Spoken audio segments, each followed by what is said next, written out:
Welcome to our novel channel, friends. Tonight we open the pages of a haunting story. The Seventh Door. A mansion shrouded in shadows, a mysterious door that shouldn't be opened. Can you face the secrets waiting in the dark? So, are you ready to step inside and discover what lies beyond the seventh door? The moors trembled beneath a waning moon as Eleanor arrived at Wythewood Hall. The mansion, draped in moss and sorrow, brooded atop a hill, windows like lustreless eyes set deep within a crumbling skull. The lawyer's voice still echoed in her ears, a distant aunt, an unexpected gift. "It is yours, Eleanor." She'd thought it luck, until she saw the house. Door hinges croaked her arrival. The air inside, stagnant as a tomb, tasted faintly of withered violets and old secrets. Portraits lined the walls, their subjects faded, averted, as if unwilling to witness her trespass. Rooms unfolded, high-ceilinged, somber, filled with shadows that slithered shyly behind antique furniture. No footsteps but her own. No laughter, ever. In the small hours, Eleanor wandered the labyrinthine hallways, the silence a heavy, throbbing thing pressing at her eardrums. She barely slept, haunted by whispers she could not trace. On the third night, a draught caressed her in the narrow east wing. She paused before a wall she'd passed countless times, and now, impossibly, stood a door. Its wood gleamed with a phantom luster, and the air about it pulsed, beating, a heart behind ancient timber. Her hand trembled as, inexorably, she reached for the handle. The handle was cold, far colder than the humid June night warranted. Eleanor's fingers curled around it, half dreaming, half afraid. She pressed her ear to the seam. Nothing, no whispers, no echo of old footsteps. Only silence so thick she thought she heard her own blood threading through it. The door groaned open, soundlessly save for the rush of stale air, peppered with dust and musk. It opened not upon another part of Wythewood Hall, but onto a corridor foreign and endless, clothed in charcoal gloom. Candle sconces flickered with sickly blue flame, casting unstable shadows. She crossed the threshold, the wood instantly sealing behind her with a breathless sigh. All about her, the house felt different, larger, breathing, alert. Portraits leered from the walls, eyes painted black, gazes fixed unrelentingly forward.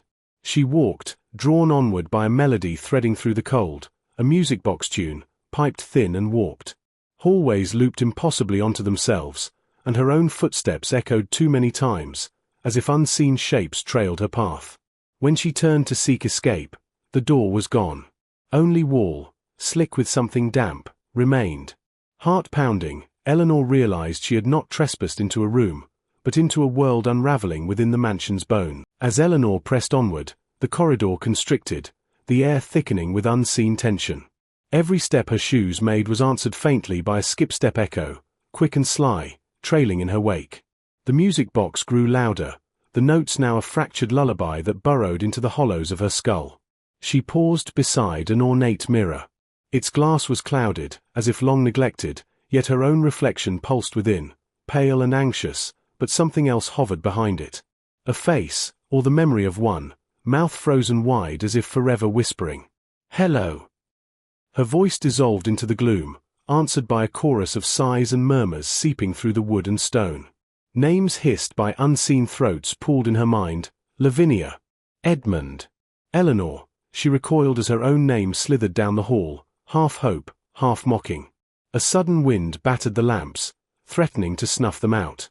At her back, a door rattled, though none was visible. Eleanor's skin prickled with dread. Were the walls themselves alive, shuddering with the memories and regrets of all they had ever held? She turned a corner, and for an instant, beheld a figure hunched at the corridor's end, motionless and cloaked in black, watching her with time-worn patience. He did not move, yet the air bent in warped anticipation. He wore Wythewood's dust and sorrow as a mantle, his features lost beneath the brim of a moth-eaten hat.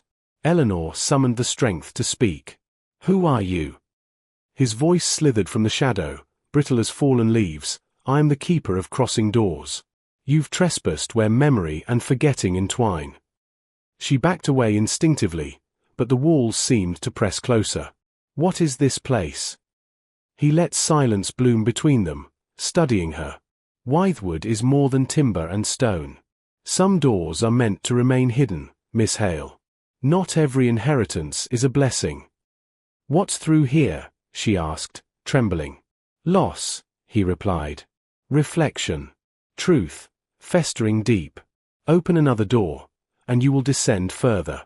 Only you can choose to turn back, but every passage you cross, less of you returns. The lamp flickered, conflagrated by a chill wind. Eleanor searched behind, but already her footprints faded into the swallowing darkness. She met the keeper's gaze, and in his eyes glimmered both mercy and the promise of herself undone. He bowed, dissolving into shadow, leaving her with only the door, now pulsing like a wound, begging to be opened once more.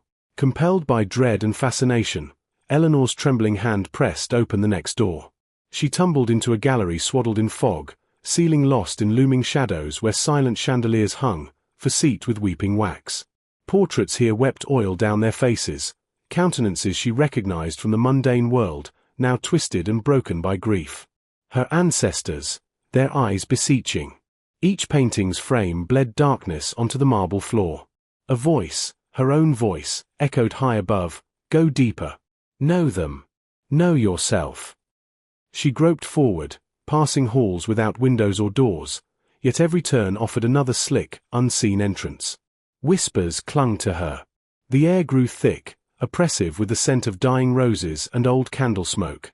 Hands unseen brushed her cheek, icy and lingering, as if longing to remember the warmth of flesh once more.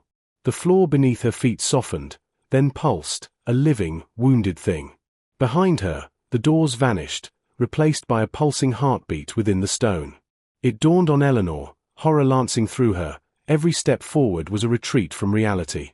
Every open door stitched this place tighter around her soul, weaving her story into Wythewood's tapestry of echoing gloom.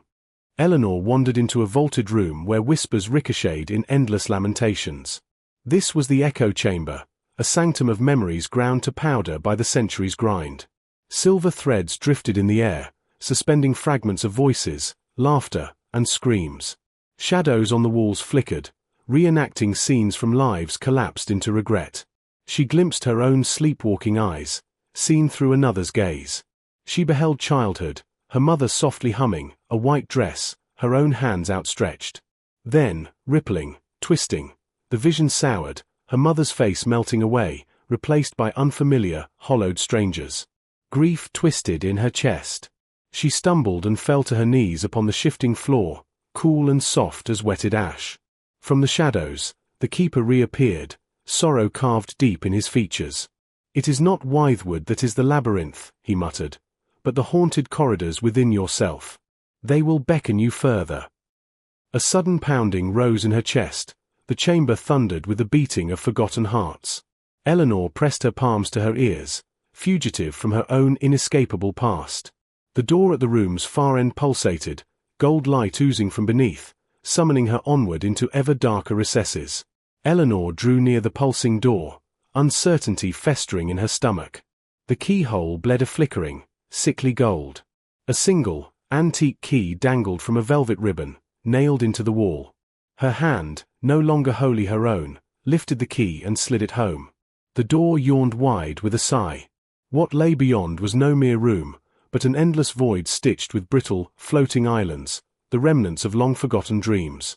A single bridge, etched with runic symbols, snaked into nothingness, trembling under a faint wind that carried the scent of burning lilac. Atmosphere here was thin, taste of copper and fear on every breath. She advanced. On the farthest island hovered a chair, and in it, herself, older, hollow-eyed, grey with time's touch, lips bent in a private, silent scream. She approached the doppelganger. Its eyes snapped open, black and infinite. In its lap was the family ledger, pages inscribed with names crossed and bled into by ink. "Know the truth," it whispered, voice like splintered glass. "Each reality you cross feeds the house, and now you are woven into its walls." The door behind Eleanor vanished with a final, resigned hiss. Wythewood's heart was a banquet hall shrouded in velvet black.